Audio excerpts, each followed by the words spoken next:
started. So thank you everyone for joining us today. So let me quickly introduce our company for those who are not familiar who QPQ is. We have been delivering a lot of interesting webinars related to renewable energy and sustainability, but our core focus is investment advisory, deal advisory to support renewable energy project developers to secure funding for their projects. We deal with a lot of pure play developers as well who develop projects and then sell them. We help developers to secure project finance. We bring strategic equity partners. We help developers to raise debt. There are several initiatives that we also now working on in terms of finding the hardest capital in the market, which is development capital, DevEx.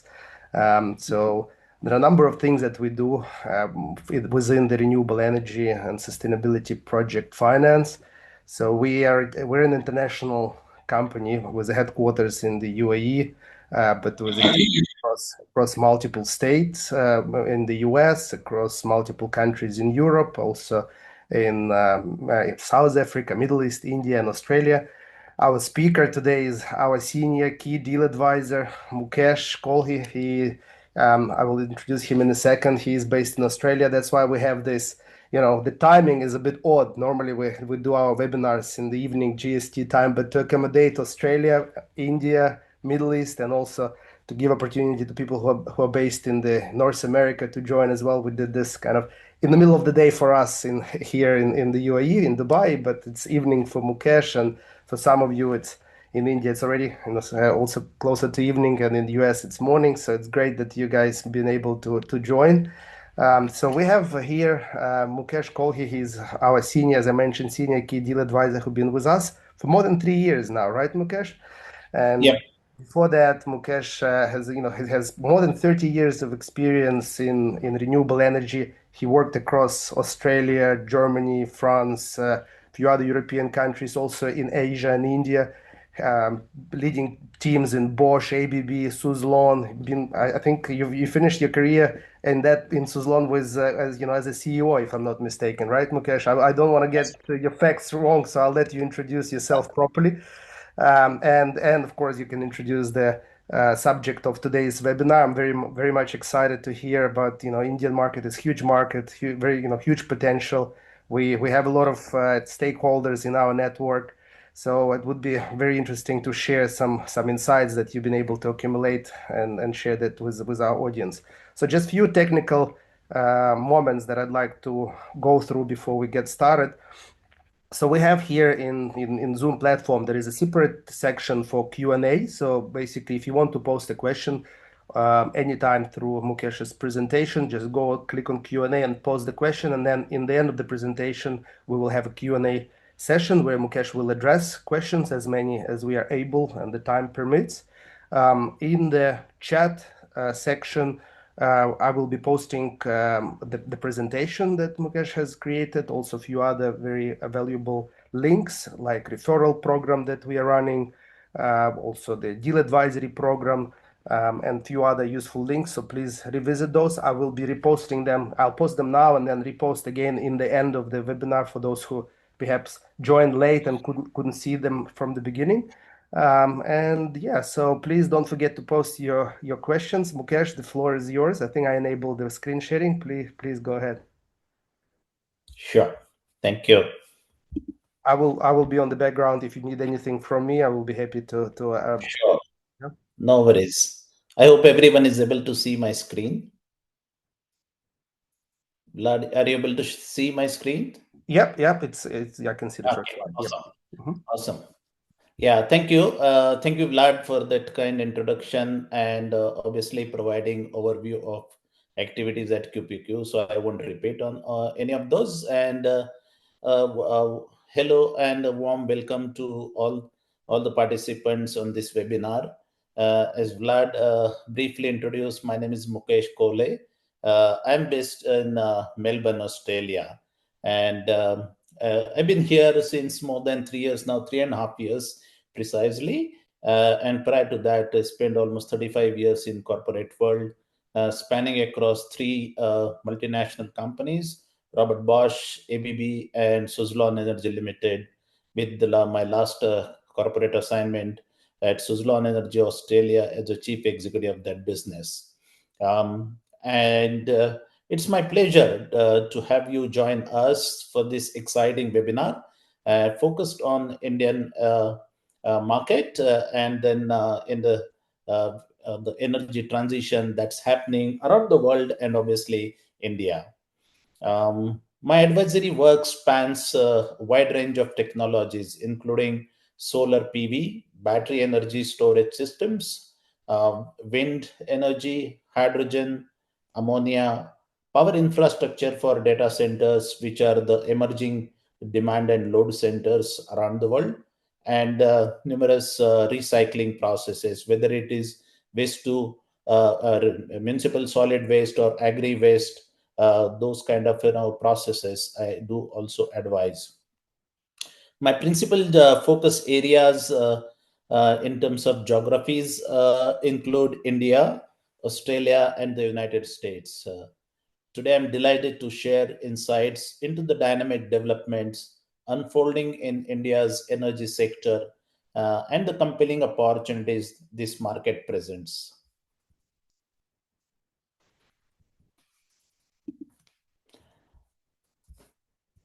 So over the next hour, I will walk through key highlights designed to set the stage for our discussion. We will begin with an overview of India's energy consumption trends and generation capacities meeting those consumption, with particular focus on rapid growth in renewables. We will also touch on the evolving mobility and electric vehicle sector and conclude with macroeconomic snapshot, an essential lens for anyone considering investment in this space.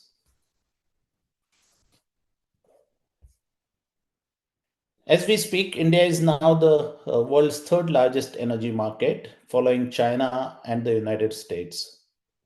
A major milestone was achieved earlier this year.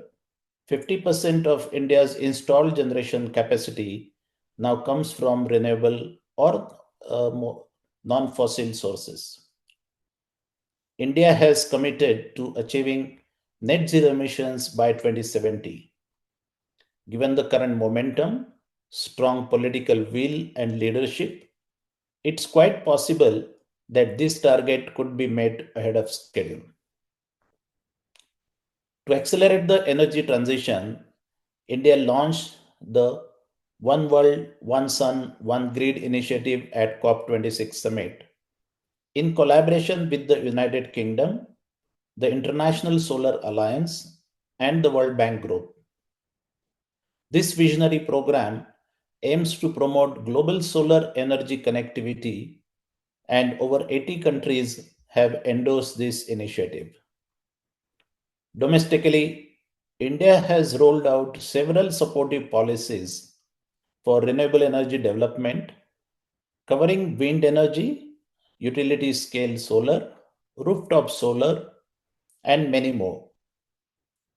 Most important, the production linked incentive or the PLI scheme is particularly noteworthy as it encourages domestic manufacturing of solar cells, modules, and other critical components for electrolyzers, a variety of batteries, and wind energy components, thereby strengthening the local supply chain as well as creating opportunities for global markets. Now, the government has also made 40% local content mandatory for any of the renewable energy components and products that are being sold in the India market.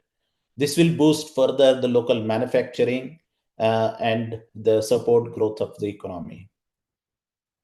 From an investment perspective, the Indian government now permits 100% foreign direct investment under the automatic route in the renewable energy sector, a significant step towards attracting global capital, and also a clear message to the global investors that a serious effort is being invested in making the is bringing easiness to making business in India. Lastly, India's per capita energy consumption has surged by nearly 50% over the past decade, reflecting both economic growth and rising living standards.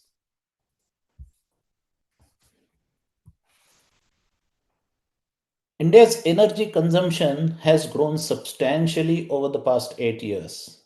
As illustrated in the data, total consumption has increased from approximately 1000 plus terawatt hours to over 1500 terawatt hours.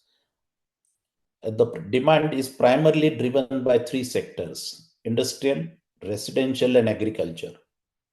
The per capita consumption now stands, sorry, the per capita income, per capita consumptions now stands at 1395 kilowatt hours, which is still only about one third of the global average. This indicates significant headroom for growth. With ongoing industrialization, rising domestic demand, and expansion of agriculture activities, energy consumption is expected to continue growing at a robust pace of 5 to 6% annually.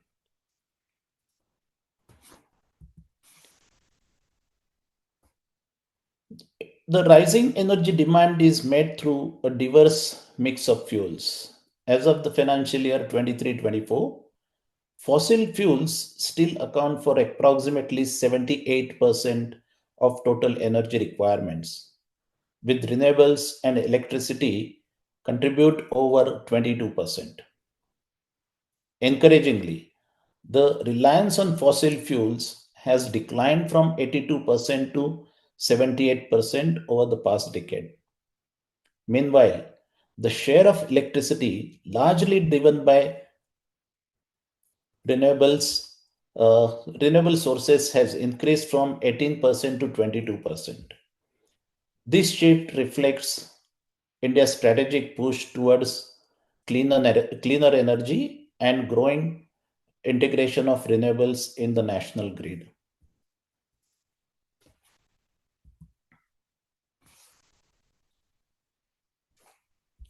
The Indian government has placed strong emphasis on improving power reliability and delivering cleaner energy to the consumers who dearly want it.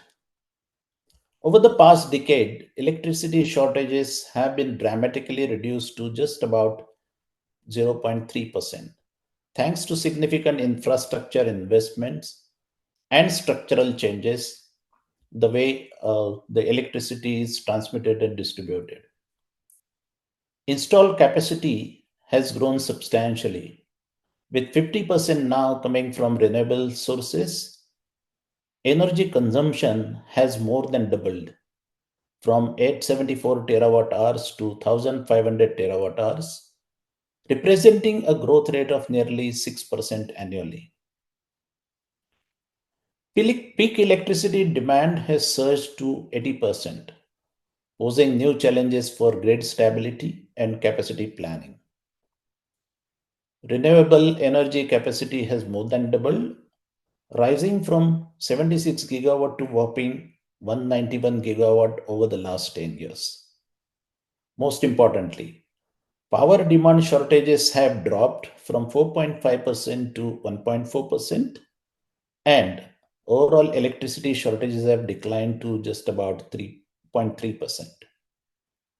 This progress, combined with last mile connectivity initiatives, means that nearly all villages in India, including the most remote corners of the country, are now electrified. A remarkable achievement indeed.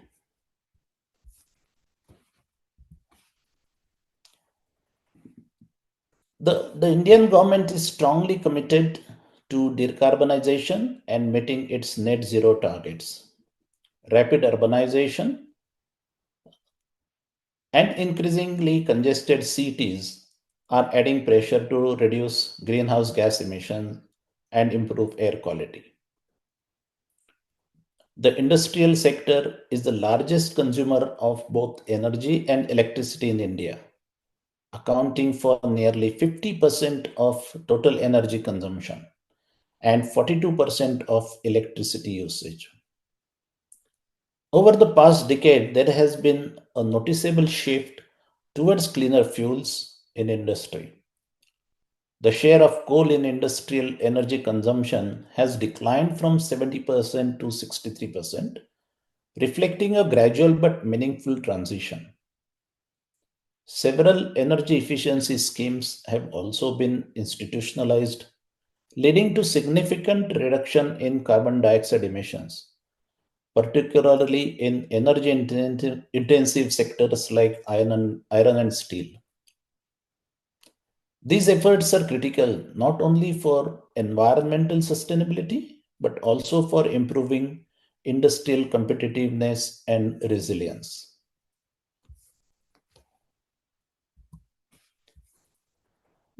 The transport sector is the second largest consumer of energy in India, accounting for around 12% of final energy consumption.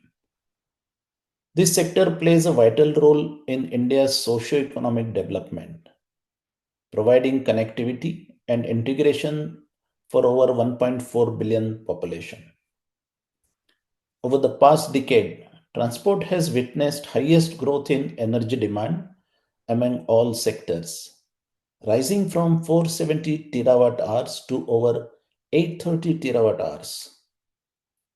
This surge is driven by increased vehicle usage, especially in road transport, which dominates for both personal and commercial mobility. Road transport alone accounts for 87% of passenger traffic and 60% of freight movement and contributes to 77% of transport related energy consumption. Encouragingly, there has been a growing shift towards electric vehicles. As of financial year 23-24, EVs sold in the market make up almost 7% of total vehicle ownership, largely driven by the adoption of two and three wheelers, which are the primary mode of personal transport for millions of Indians. This transition is expected to accelerate, supported by policy incentives, infrastructure development, and rising consumer awareness.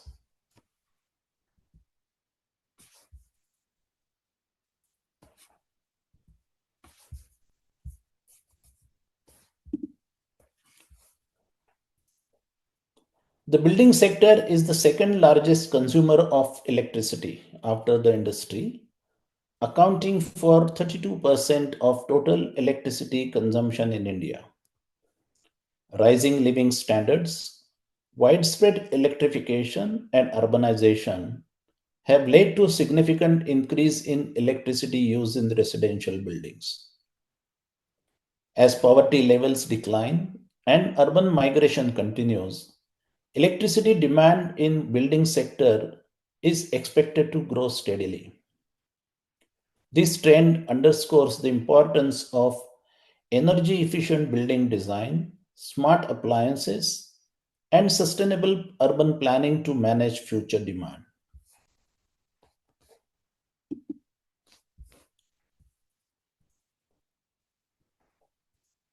So far, we have looked at consumption patterns and sectors driving demand. Now, let's examine the primary energy supply sources.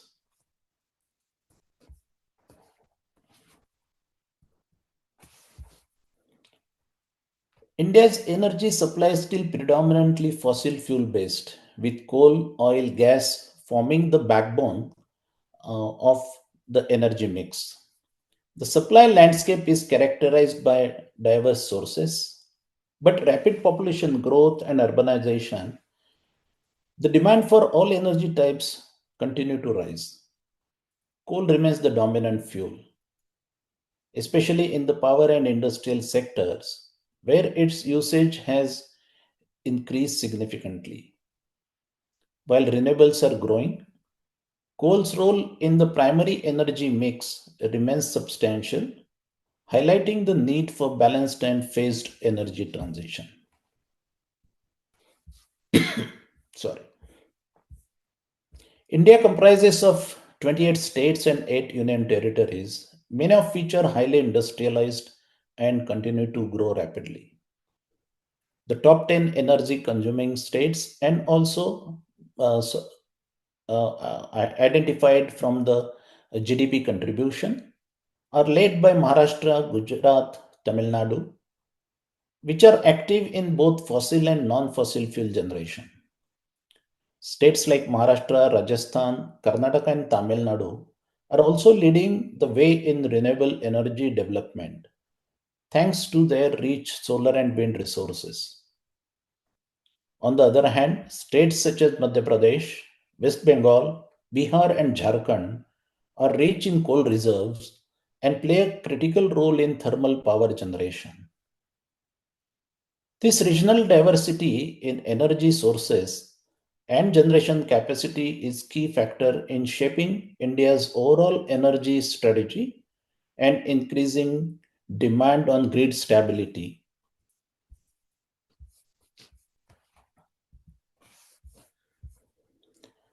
India's electricity generation capacity spans coal, oil, gas, nuclear, and renewable sources.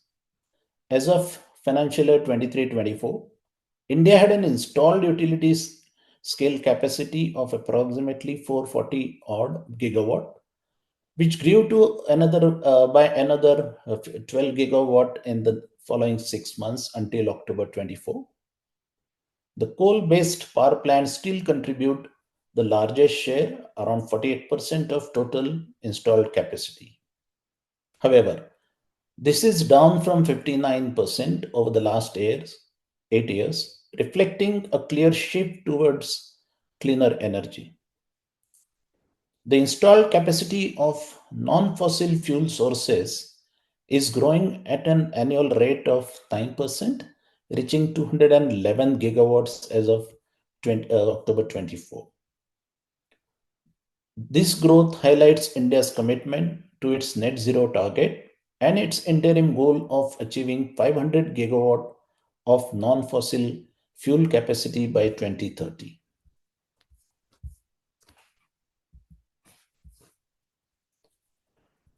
The renewable energy capacity has seen remarkable growth over the past decade.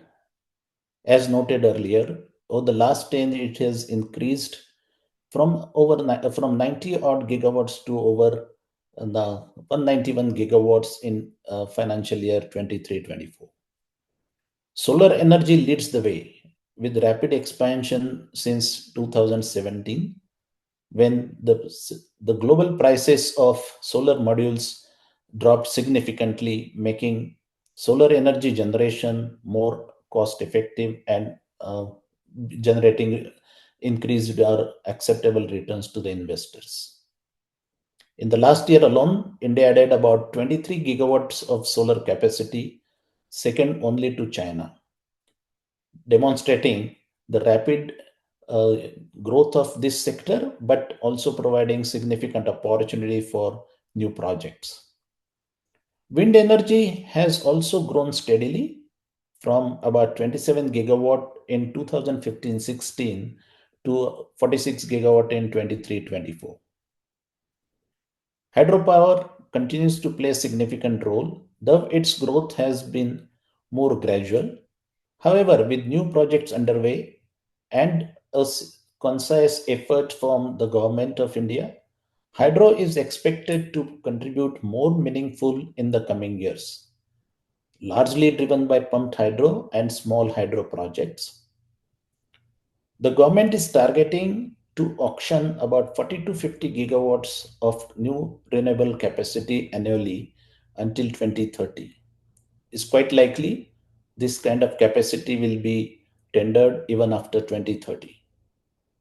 This is essential not only to meet rising demand but also to replace aging assets, both thermal as well as solar and wind installations, which are typically having a limited lifespan, especially the older designs of around 25 years. It's important to note that this growth primarily supports industrial, residential, and transport sectors. Additional demand from emerging sectors like green hydrogen and data centers is expected to further accelerate capacity expansion, making India's renewable energy future even more promising.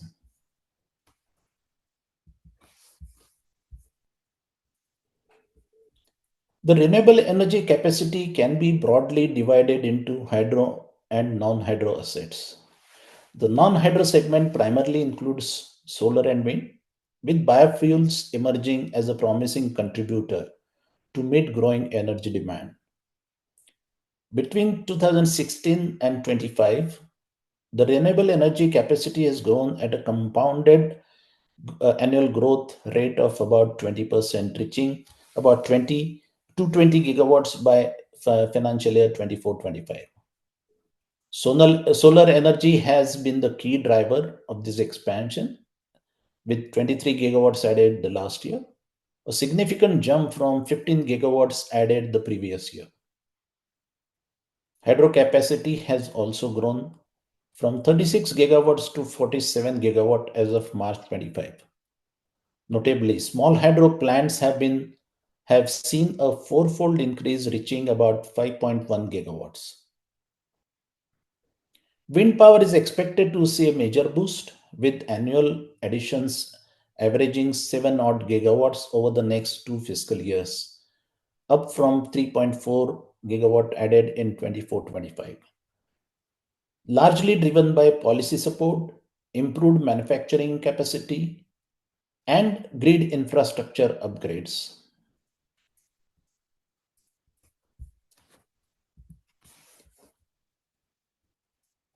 India is naturally endowed with vast renewable energy potential. Combined, solar and wind resources offer an estimated capacity of over 2000 gigawatt. Of this, solar potential is around 750 gigawatts, while wind potential at a height of 150 meters is estimated about 1160 gigawatt. The wind potential does not include offshore wind, which in the some time back was estimated around 800 gigawatt, but that's likely to go up further when with larger machines already being available and when India takes serious step towards installing offshore wind.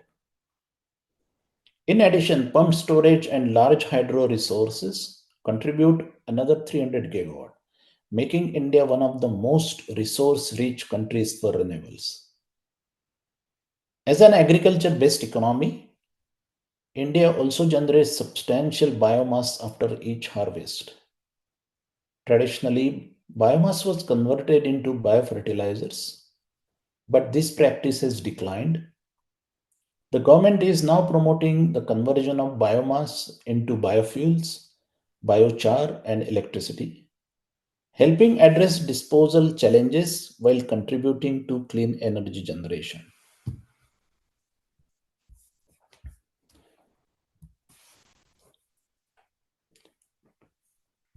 Policy support for wind sector.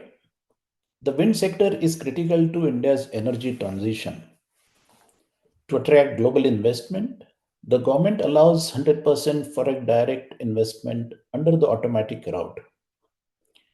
8 states in western and northern India, rich in wind resources, are central to this strategy. To facilitate power transmission, the government has waived interstate transmission system charges for renewable energy projects until 2030.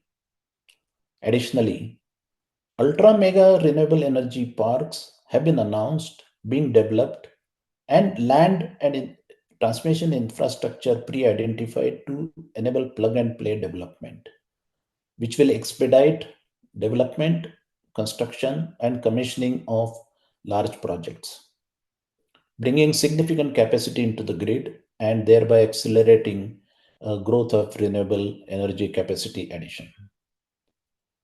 The Ministry of New and Renewable Energy, popularly known as MNRE, has also standardized tariff based competitive bidding guidelines for solar, wind, and hybrid, and round the clock and recently introduced FDRE, this firm and dispatchable renewable energy projects, ensuring transparency and efficiency in procurement.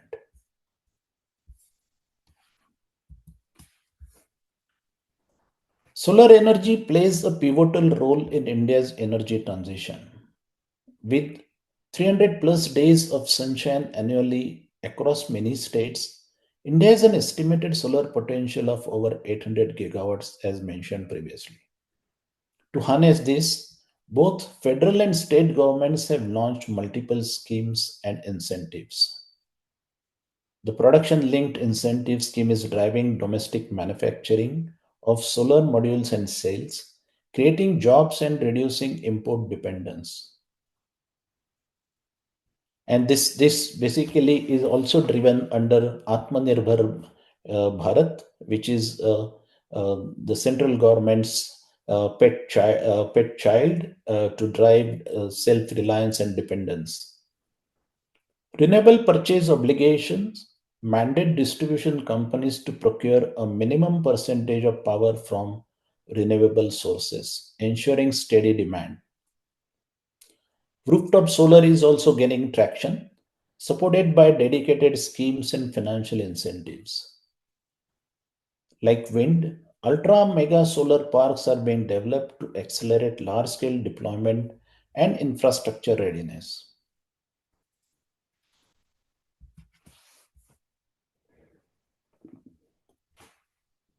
As renewable energy penetration increases, the intermittent nature of solar and wind generation presents challenges. To address this, solar storage is becoming essential.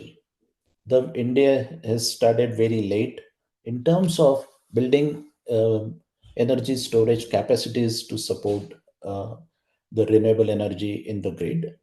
Having said that, the government estimates a need for about 411 gigawatt hours of energy storage capacity by 2031-32. The, the Solar Energy Corporation of India, SECI as popularly known in India, has launched about 85 tenders totaling 116 gigawatts and covering wide range of categories supporting standalone renewables, solar plus storage and round the clock projects. These tenders reflect a strategic push towards firm dispatchable renewable energy, ensuring grid stability and reliability. The focus is now shifting towards integrated solutions, renewables paired with storage to meet round the clock demand and support industrial and urban growth. With the standardized bidding processes over the last few years, India has seen a shift towards firm and dispatchable renewable energy tenders. Approximately 22 gigawatts of capacity has been tendered under this model. On the right in the chart, we can observe the price trends at which these tenders were awarded. Most winning bids have settled below rupees 5 per unit, with an outlier of 5.59 rupees for a particular tender, which was also cancelled for some reasons. This pricing trend is expected to continue, with most future tenders likely to be below rupees 5 per unit in foreseeable future, making renewable energy increasingly competitive and bankable. Building on the previous price trends presented in the previous slide, we examine the pricing trends for round the clock and for firm and dispatchable renewable energy tenders.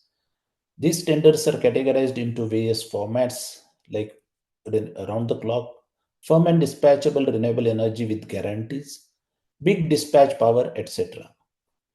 Most winning bids, as seen in the previous slide, have settled around rupees 5, with the exception of one big dispatch tender awarded at 8.5 per unit. These insights are valuable for financial modeling, project planning, helping investors and developers assess viability and returns. As India continues to scale up, its renewable energy capacity, these pricing benchmarks will play a crucial role in shaping future investment and policy decisions, thereby also bringing a lot of stability in the execution process. In pursuit of its net zero target by 2070, India has institutionalized several policies to accelerate the growth of electric vehicle segments. Rapid urbanization, congested cities, and increasing traffic volumes are contributing to rising greenhouse gas emissions. In response, there is a strong policy and market push towards electrification of transport, with growing electric vehicle penetration visible across the country. The adoption has been led primarily by two and three wheelers, which are the most common modes of transport for last mile connectivity for millions of Indians. The government has set ambitious targets for EV penetration by 2030. 30, those are like 30% in private cars, 70% in commercial vehicles, 40% in buses, 80% in two and three wheelers. Achieving these targets will require significant efforts, not only in energy generation, but also in transforming manufacturing ecosystems and supply chains. The EV market is projected to grow at CAGR of nearly 30%, reaching a market size of $18 billion by 2029. Again, FDI interest is strong and over $29 billion have been invested in EV sector over last 25 years. Two-wheelers currently account for 59% of all EV sales, and this trend is expected to continue. The momentum will be further fueled by new EV launches, and as last heard, there are over a dozen expected in this year. Global manufacturers are entering or expanding their presence in India, supported by strong local players like Tata Motors and Mahindra.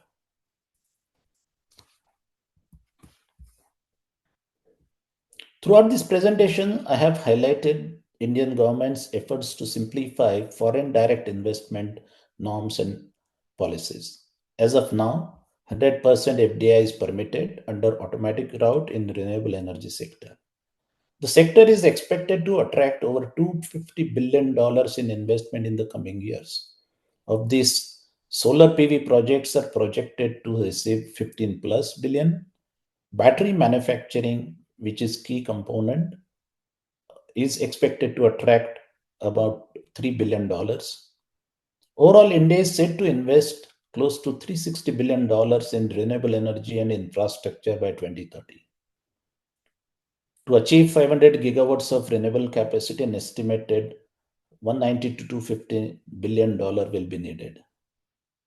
An additional 150 to 170 billion will be required for electricity transmission and storage infrastructure.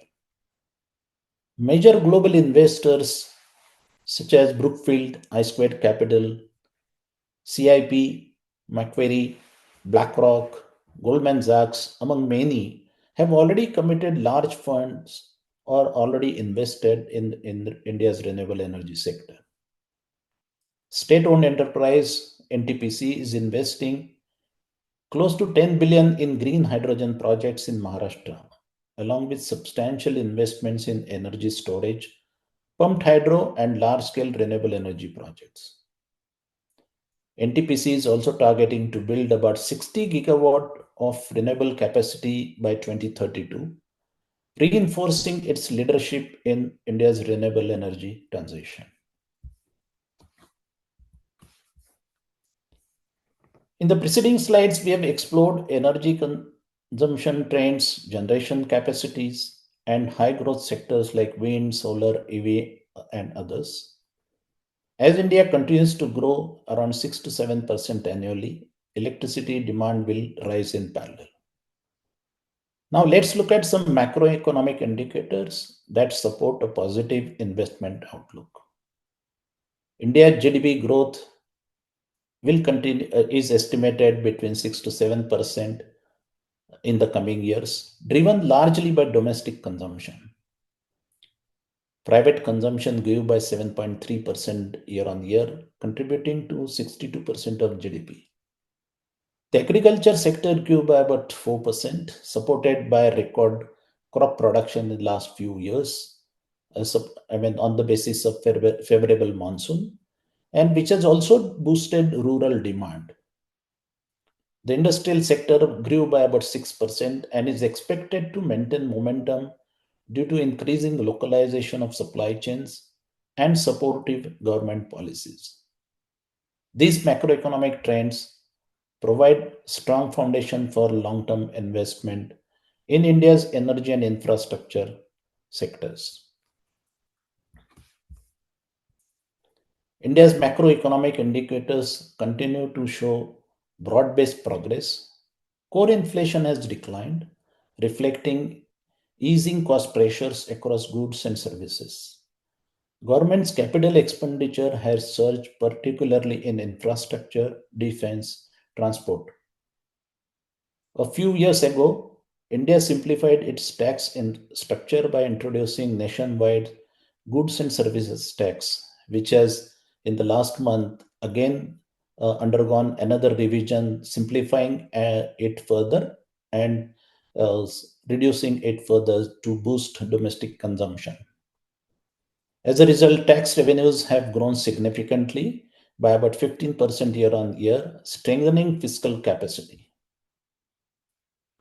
This holistic growth across GDP, industry, services has also led to job creation in both manufacturing and services.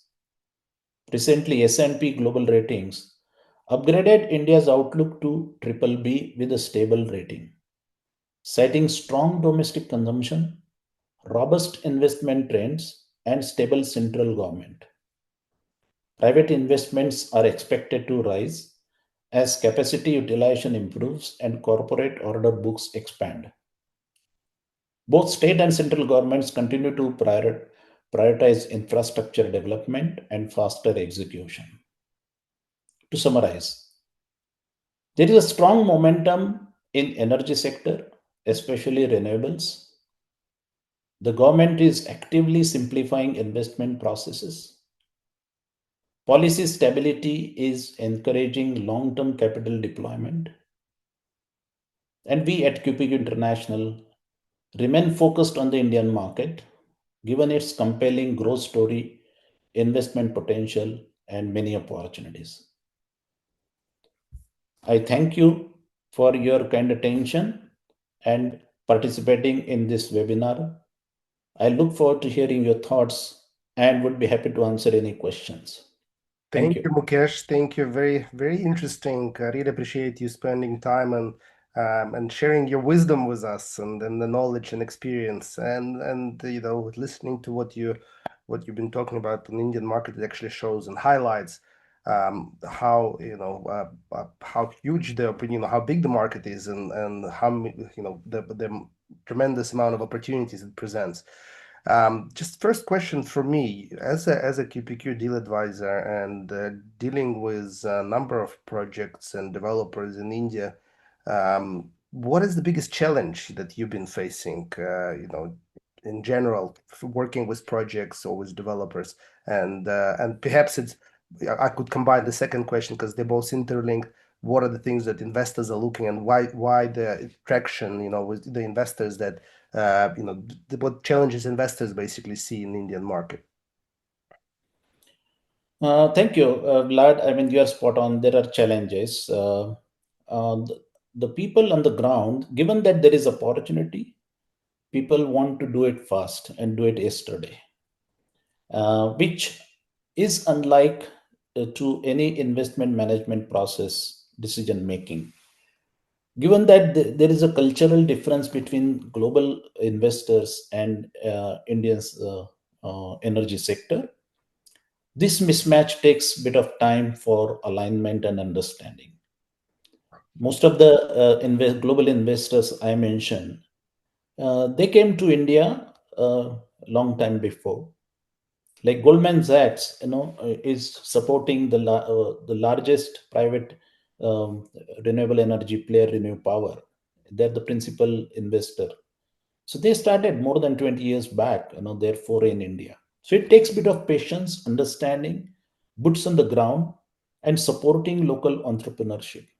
The entrepreneurship in India and around the in Western world is quite different. The speed of thinking, doing things is also different.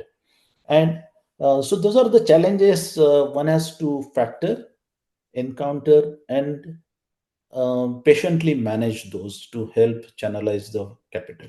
Mhm. That's a very good advice to investors. Be patient, get familiar with the strategy, with the culture, and with the way the business is done in India. And what would be the advice to developers when they prepare themselves for facing international investors? I think the preparedness is extremely critical. Don't expect, capital injection decisions quickly, and a thorough preparedness, risk mitigation strategy being in place would help accelerate decision making and attract sizable capital. There is a lot of liquidity available around the world, and people are willing, and everybody is watching. India, with 1.4 billion population and growing, and the most populous country, and add to that a democratic country. English is a business language, so communication challenges ease out to communicate with international players. So there are many advantages of doing business in India. The ease of doing business in India is also simplifying. So the developers have to plan well, be also little. They need to prepare well, and they should not expect things as of yesterday. Mhm. Very good. Yeah, that makes perfect sense. And also, in your last slide, you mentioned that the credit rating of India has improved, so that gives a bit more credibility to investors as well. So I think it's all kind of going in the positive direction. So hopefully, we can also participate more and support developers with bringing more international investors into India. So there is a number of questions that came from Jagadish, and every one of them starts with compliments to you and appreciation for the content that you have delivered and shared with us today. I will skip that part and I'll go straight to the questions just for Okay, thank you. matter of efficiency. So first question is India is blessed with long coastlines. What would be the potential of using tidal turbines for continuous clean electricity at low generation prices? The tidal energy generation technology is still in nascent stage around the world. Not many commercial scale projects are already deployed, and the power evacuation is the biggest cost impediment for offshore uh, uh, energy development. And as in fact, back in 2016 17, India was trying to actively look at offshore wind as a serious contributor to the energy transition. About 30 gigawatts of preliminary target was established to construct by 2030. A lot of global investors and developers got attracted, partnering with local players. But soon they realized the speed at which the capacity can be deployed will not they'll not be able to achieve. Plus, the cost effectiveness of offshore wind it will take time until it's matured in as an industry, and India cannot wait to sort of deploy at that slow pace, and hence this has taken a backseat, and the onshore solar and wind has taken off. So coming back to tidal, I think there is some more time, like for the technology to be viable and to be deployed at scale. I think first precedence will be given to offshore wind. That technology is evolving with more than 20 megawatt machines being commissioned in North Sea as well as in China. Very good, thank you. So the next question is related to transportation emissions. So advanced propulsion capabilities can improve efficiency and reduce shipping emissions by up to 20%. Can you throw some light on India's green shipping corridor? Well, the green shipping corridor, I mean, will be largely influenced by, moving away from the IC engines that are being used to power the maritime sector. And as we speak, there are talks of using green methanol to with retrofitment on the existing IC engines. Ammonia for some time was being thought of, but given that cost of manufacturing hydrogen is likely to take some more time, I think green methanol will take precedence in this energy transition and helping the maritime sector contribute to the reduced greenhouse gas emissions. Mhm. All right. The next question related to cloud and AI and hydrogen sectors. So they all require continuous clean power, and basically BESS has also acute critical minerals dependency and it cannot address the demand. So what are your thoughts on how this gap can be most, met cost effectively? Let me start with the first, the base, which is of immediate importance. And India's, with so many policy changes and support for foreign investments in India, India is trying to unlock local manufacturing. Currently, a lot of LFE, lithium ferrous phosphate battery manufacturers are emerging. A lot of them having plans of gigafactory being constructed. They're essentially focused on modules rather than cells.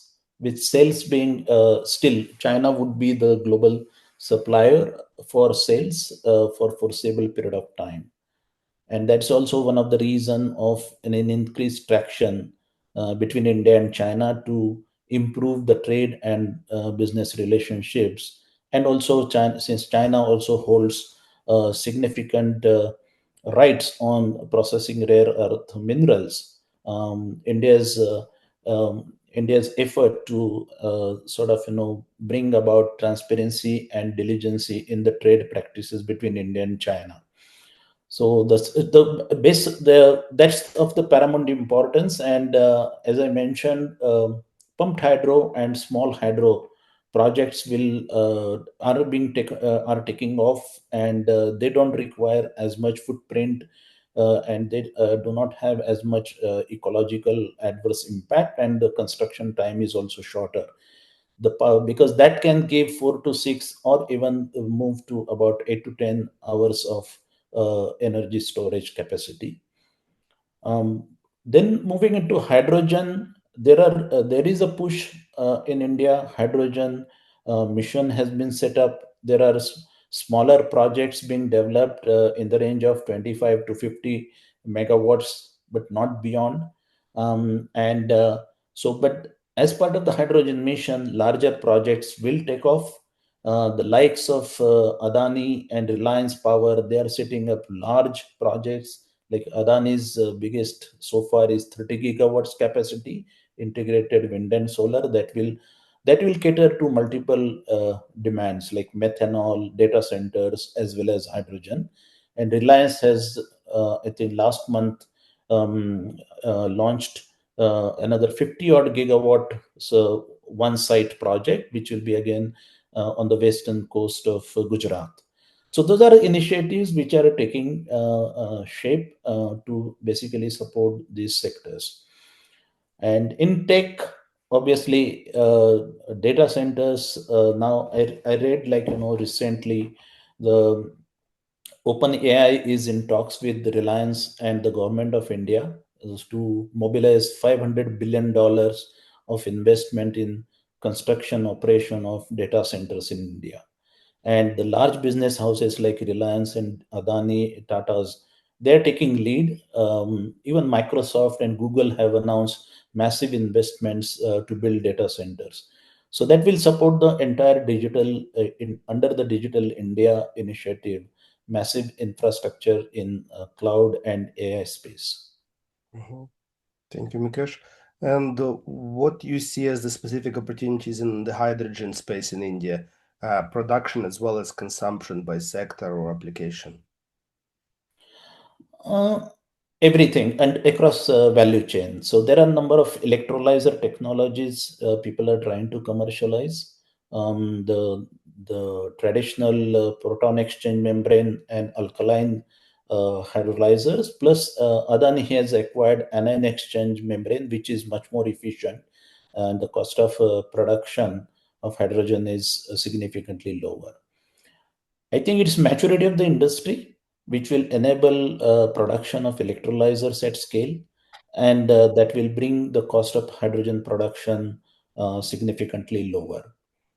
The government has already taken initiative. I think the trial runs for hydrogen train are being conducted, and I think if I got it right, if I remember correct, by end of this year, the first hydrogen train will start running. So that will the large the railways as well as the heavy vehicular transport systems or vehicles will first see hydrogen usage, and that will also support growth of the fuel cell industry. So those are the primary targets to start with, and then that will ammonia production, methanol production will follow the suit. Mhm. All right, I think we have enough time just to go over one more, but it's actually three questions in one. So I'll read them out to you and you can decide whether you want to split or combine the answer. The last one out of this, comes from one person. So it's Francis.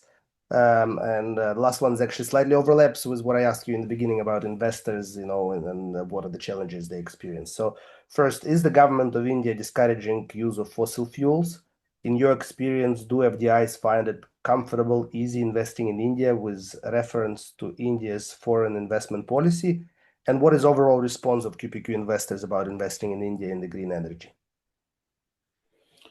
I think I've touched upon, I mean, increasing ease of doing business, government simplifying the policies, and the automatic 100% FDI in automatic route, which is a massive step forward. I mean, what does that mean is an international investor doesn't have to apply in ahead of time in making a decision before they make a decision to invest. They can make a decision, and then once within they can make an application for Reserve Bank of India clearance within about 30 days. So that's way too kind of simplified as compared to it was say 10, 15, 20 years back, where people had to queue up for many years to obtain permission from Reserve Bank of India. As far as our experience, again, it's like the mismatch of expectations, the speed, and the decision making. I haven't heard enough on the returns. Basically, I mean, on the project level, the returns are better than say in Western Europe. In Western Europe, investors are satisfied with single digit returns, but in India, you get in double digits. But it's just the kind of I mean, understanding and alignment of the expectations and the speed. And obviously, the preparedness of project definitely needs improvement from the Indian developers side. Well, thank you, Mukesh. I really appreciate you again, taking us through this and sharing your experience and highlighting how important it is to pay more attention to Indian market as it represents immense opportunities and huge potential. So we will continue our work in relation to supporting developers in India. And helping them to helping with them to bring their projects to more kind of investor ready and investable stage so they can be presented to international investors. So just to remind our audience that there will be recording shared with everyone. So if you missed part of the presentation, don't worry, you will receive a link. In the chat, I have shared the presentation that Mukesh prepared and few other useful links like referral program, deal advisory, and also a link where you can submit your projects to us. So if you are a developer, if you have projects that require funding or will be available for sale, please share it with me directly. There is my email mentioned, or there is a link on our website. Or if you have access or you know someone in your network who have projects, we also have quite a comprehensive referral partner program. So thanks again for everyone attending. I really appreciate your time. Thank you, Mukesh, and have a great rest of the day. And for you, Yeah. Mukesh, good Bye-bye. night. Thank you for staying up so late. It's already getting late in Melbourne. Pleasure. Pleasure is mine, Vlad. Thank you. Thank you. Bye-bye. Bye-bye. Bye.